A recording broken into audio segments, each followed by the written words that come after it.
Nani yako na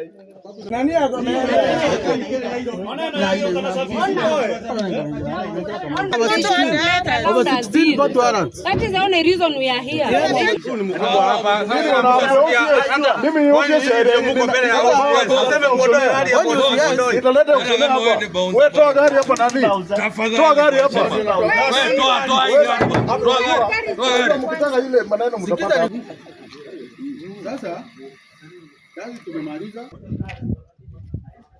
Walikuwa served 2 weeks ago.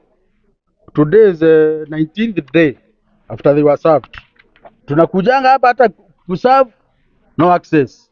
Hata kukuja execute, no access. The court ruled that one Keroche Breweries Limited should pay each of them a certain amount. There are different amounts if you can sleep for. Because even the kind of court orders they are claiming to have, they have not even been signed by the OCS. They know very well the procedures.